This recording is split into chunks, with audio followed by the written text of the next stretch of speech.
মৃত্যুর পর কবরে নামানো পর্যন্ত ফেরেশতারা লাশের সাথে কি করে তা সকল মুসলমানের জানা উচিত। আজরাইল যখন আত্মা কবজ করে নেন তখন আত্মা দেহকে বলে, হে দেহ, আল্লাহ তোমাকে সুপ্রতিদান দিক। তুমি আমার সঙ্গী হয়ে আল্লাহর আনুগত্যে অগ্রগামী ছিলে, আর আল্লাহর অবাধে ছিলে খুবই পশ্চাৎপদ। তুমি আমার পক্ষ থেকে মুবারকবাদ গ্রহণ করো, কেননা আজ তুমি নিজেও মুক্তি পেয়েছ আর আমাকে নাজাত দিয়েছ।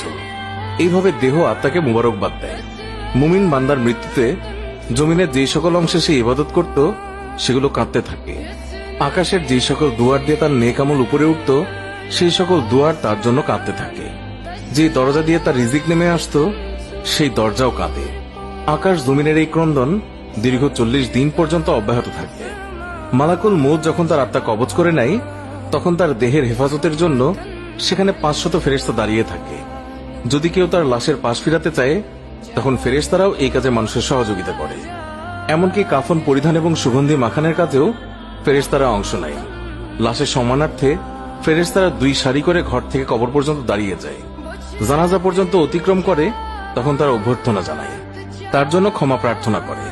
মুমিনের মর্যাদার এই অবস্থা দেখে ইবলিস এত জোরে চিৎকার করে ওঠে যে তার দেহের হাড়ের কোনো কোনো গ্রন্থির বন্ধন এই সময় ছিঁড়ে যায়। সে আক্ষেপের সাথে তার সঙ্গীদের বলতে থাকে, তোমাদের সর্বনাশ হোক, এই বান্দা তোমাদের ফাঁদ থেকে কিভাবে ফসকে গেল। ইবলিসের সঙ্গীরা বলে, এ নিষ্পাপ ছিল, তাই আমাদের ফাঁদে আটকায়নি। মালাকুল মউত যখন তার আত্মাকে নিয়ে আকাশে আরোহণ করে তখন হযরত জিবরাইল আলাইহিস সালাম 70,000 ফেরেশতা নিয়ে তাকে অভ্যর্থনা জানায়। আর সকল ফেরেশতারা তার কাছে আল্লাহ তাআলার সন্তুষ্টির সুসংবাদ জানাতে থাকে। মালাকুল মউত যখন আত্মাটিকে নিয়ে আরশের নিকট পৌঁছেন তখন সে আল্লাহ তাআলার কাছে সিজদায় পতিত হয়ে যায়। আর সেই সময় আল্লাহ তাআলা ইরশাদ করেন, হে মালাকুল মউত, তুমি আমার বান্দাকে নিয়ে জান্নাতের বাগানে রেখে এসো। তারপর তাকে কবরে নামার পর নামাজ তার ডান দিকে এবং রোজা তার বাম দিকে এসে দাঁড়িয়ে যায়। আল্লাহর রিজিক এবং কোরআন তেলাওয়াত এসে দাঁড়িয়ে যায় তার সিধানের দিকে। পায়ের দিকে দাঁড়িয়ে যায় জামাতের সাথে নামাজ পড়ার জন্য মসজিদের দিকে গমন। আর তার ধৈর্য কবরের এক কোনায় অবস্থান নেয়। এই সময় আল্লাহ তাআলা তার কবরে আযাবের একটি অংশ প্রেরণ করেন। আযাবটি এসে কবরের ডান দিক থেকে প্রবেশ করতে চায়, কিন্তু নামাজ এসে তাকে বাধা দিয়ে বলে, আযাব, তুমি পিছিয়ে যাও। খোদার কসম, এই বান্দাটি সারা জীবন কষ্টে ছিল। কবরে আসার পর তার কিছুটা আরাম মিলেছে। রাসূলুল্লাহ সাল্লাল্লাহু আলাইহি ওয়াসাল্লাম বলেছেন, আযাব যখন ডান দিক থেকে সরে গিয়ে বাম দিকে যায়, ডান দিকে রোজা নামাজের মতো আযাবকে জবাব দিয়ে প্রতিহত করে। আযাব এবার মাথার দিক থেকে আসতে চেষ্টা করলেও একই রকম জবাব আসে। মোট কথা, আযাব যে দিক থেকেই আসতে চায় সেই দিক থেকেই তার জন্য প্রতিবন্ধকতার সৃষ্টি হয়। অবশেষে আযাব যখন দেখে আল্লাহ তাআলার এই নেক বান্দার আমল সব দিক থেকেই তার জন্য প্রতিবন্ধকতার দেয়াল সৃষ্টি করে রেখেছে, তখন সে ফিরে যায়। আর সেই সময় সবর ওঠে নেক আমল সমূহকে বলতে থাকে, এই আযাবের প্রতিরক্ষায় আমি এই জন্য আসিনি যে মূলত তোমাদের শক্তির পরিমাণ দেখা আমার উদ্দেশ্য ছিল। আমি যদি তাকে প্রতিহত করতে ব্যর্থ হতাম তাহলে আমি অবশ্যই এসে এই বান্দাকে আযাব থেকে রক্ষা করতাম। তোমরাই যখন যথেষ্ট হয়ে দাঁড়ালে তখন আমি এই বান্দার জন্য অতিরিক্ত সঞ্চয় হয়ে রয়ে গেলাম। পুলসিরাতার মিজানে আমি তার কাজে আসব। এরপর এই বান্দার কাছে 2 জন ফেরেশতা আসে যাদের চোখ নীল বর্ণের, আওয়াজ ভয়ঙ্কর, গরুর শিঙের ন্যায় দাঁত এবং তার শ্বাসের সাথে নাসা রন্ধ্র দিয়ে অগ্নিশিখা বের হয়। ফেরেশতাদের উভয়ের কাঁধের মধ্যবর্তী স্থান খুবই প্রশস্ত। তারা মুমিন বান্দা ছাড়া কারো উপর দয়া করতে জানে না। 2 জন ফেরেশতাকে মুনকার নাকির বলা হয়। এদের হাতে একটি হাতুড়ি থাকে। এটি এতই ভারী যে সকল মানব দানব মিলে একত্রিত হলেও তা উত্তোলন করতে সক্ষম হবে না। এই 2 জন ফেরেশতা কবরে প্রবেশ করে লাশকে বলে, উঠে বসো।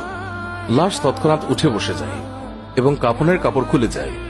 ফেরেশতা তখন জিজ্ঞাসা করেন, তোমার প্রভু কে, তোমার ধর্ম কি এবং তোমার নবী কে? এর জবাবে সে বলে, আমার রব হলেন আল্লাহ তাআলা, যার কোনো অংশীদার নেই। আমার ধর্ম ইসলাম, আর হযরত মুহাম্মদ সাল্লাল্লাহু আলাইহি ওয়াসাল্লাম হলেন আমার নবী। তারপর আর কোনো নবীর আগমন হবে না। ফেরেশতারা জবাব শুনে বলল, তুমি সত্য বলেছ। অতঃপর কবরকে চারদিক থেকে প্রশস্ত করে বলেন, তুমি উপরের দিকে একটু তাকিয়ে দেখো। সে উপরে তাকায়। তখন আকাশে শেষ সীমানা পর্যন্ত তার চোখের সামনে ভেসে ওঠে। ফেরেশতারা বলেন, হে আল্লাহর বন্ধু, এটা তোমার আবাসস্থলের ঠিকানা। আল্লাহর আনুগত্যের বিনিময়ে তুমি এটা পেয়েছ। বর্ণনার এই পর্যায়ে এসে রাসূলুল্লাহ সাল্লাল্লাহু আলাইহি ওয়াসাল্লাম বলেন, এই সত্তার কসম, যার মুঠোয় আমার প্রাণ। মুমিন বান্দার তখন এতই আনন্দ অনুভূত হয় যা কখনো শেষ হবার নয়। অতঃপর ওই বান্দাকে আবার নির্দেশ দিয়ে বলা হয় যে তুমি নিচের দিকে দেখো। নিচের দিকে যখন সে তাকায় তখন সে দোজকের শেষ সীমানা পর্যন্ত তার দৃষ্টির গোচরে চলে আসে। ফেরেশতা তখন তাকে বলে, হে আল্লাহর প্রিয় পাত্র, এই ভয়ানক নরক থেকে তুমি নাজাত পেয়েছ। রাসূলুল্লাহ সাল্লাল্লাহু আলাইহি ওয়াসাল্লাম ইরশাদ করেছেন, ওই বান্দার এই সময় এমন পুলক হয় যা কখনো সমাপ্ত হবার নয়। অতঃপর স্বর্গের ৭৭টি দরজা তার জন্য উন্মুক্ত করে দেয়া হয়। এইসব দুয়ার দিয়ে জান্নাতের সৌরভ এবং সুশীতল সমীরণ তার কবরে পৌঁছাতে থাকে এবং ততদিন পৌঁছাবে যতদিন সে কবরে থাকবে।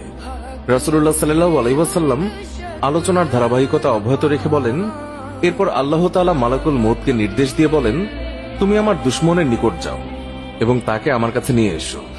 আমি প্রাচুর্যের সাথে তাকে রুজি দিয়েছি, সীমাহীন নিয়ামতের বাড়িপাত করেছি তার উপর, কিন্তু সে আমার সাথে শুধু অবাধ্যতাই করে ফিরেছে। এবার এই দুশমনকে আমার সামনে হাজির করো।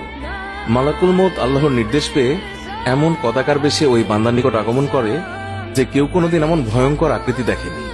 তার 12টি চোখ থাকে, তার কাছে এমন একটি লৌহ শলাকা থাকে যার শাখা ও কাঁটা বিশিষ্ট।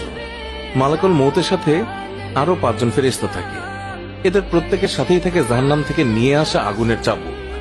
মালাকুল মউত অবাধ্য বান্দাকে চাবুক দিয়ে এমন ভাবে আঘাত করে যে প্রতিটি কাঁটা তার সারা শরীরের দেহতন্ত্রের মূলে গিয়ে বিদ্ধ হয়ে যায়। অতঃপর সেটি পাকিয়ে টেনে বের করে এবং তার পায়ের নখের তলদেশ থেকে পর্যন্ত আত্মাকে বের করে নিয়ে আসে। তারপর সেই লৌহ শলাকাটি তার উভয়ের পায়ের গোড়ালিতে ঢুকিয়ে দেওয়া হয়। তখন আল্লাহর এই দুশমনের এতই কষ্ট হয় যে বেদনায় সে কাতরাতে থাকে। এমন সময় বাকি ফেরেশতারা তাদের হাতের চাবুক দিয়ে তার মুখমণ্ডল এবং পশ্চাৎ দেশে অনবরত প্রহার করতে থাকে। এই সময় তার আত্মাকে টেনে সারা দেহ থেকে গোড়ালিতে নিয়ে আসা হয়। শাস্তির এই পর্যায়ে শলাকাটি তার হাঁটুতে